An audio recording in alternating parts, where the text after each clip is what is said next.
Une ligne basse, éracée, décapotable, sportive. Vous voyez passer cheveux au vent un homme heureux.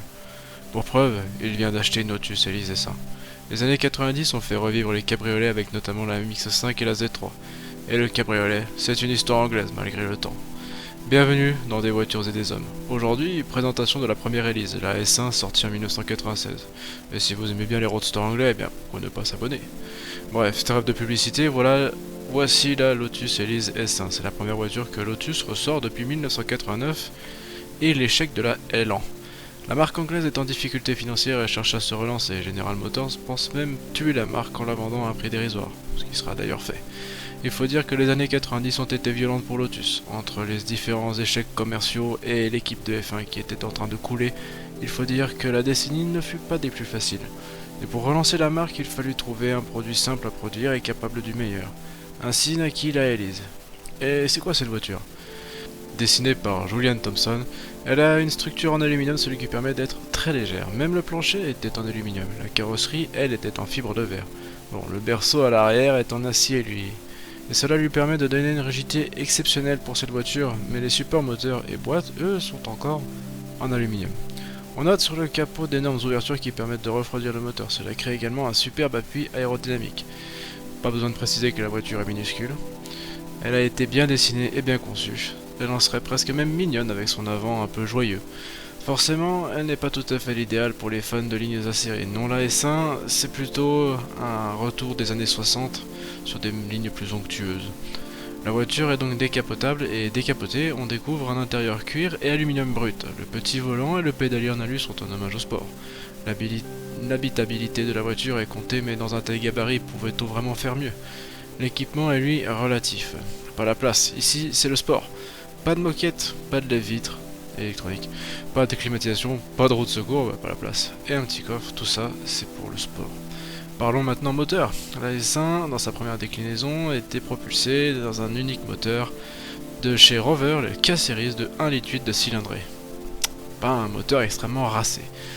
Pourtant, 16 soupapes dans une culasse en aluminium, un catalyseur et une injection multipoint. Il est monté transversalement à l'arrière et délivre une puissance modeste de 118 chevaux et 165 Nm de couple.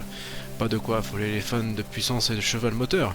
Non, mais il faut comprendre qu'avec les 118 kg, c'est 118 chevaux, pardon, et ses 725 kg, les performances sont franchement géniales. Le 0 à 100 se fait en 6 secondes 2, ça décoiffe pour de vrai. Niveau tenue de route, on conduit un kart. Très légère avec un poids un peu plus basé sur l'arrière, normal il y a le moteur. La hélice ne laisse personne indifférent. Le bruit, la position de conduite, l'effet sur le sol, l'agilité et la vivacité de la voiture vous transportent dans un monde de bonheur sportif. Cette voiture a-t-elle des défauts?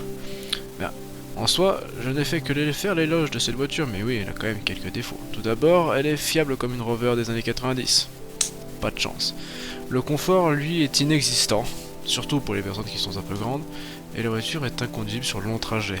Son coffre et son réservoir sont minables, et la capote manque assez beaucoup d'étanchéité au bout d'un certain temps. Une vraie anglaise, quoi. Et si vous souhaitez en acheter une aujourd'hui, il vous en coûtera quelques sous. Pour la version S1, vous aurez du mal à en trouver sous les 25 000 euros. Ça a presque doublé en 10 ans. Et si vous voulez, allez, le volant du bon côté, bien sûr. Bon, après, c'est à vous de voir si ça vaut le coup.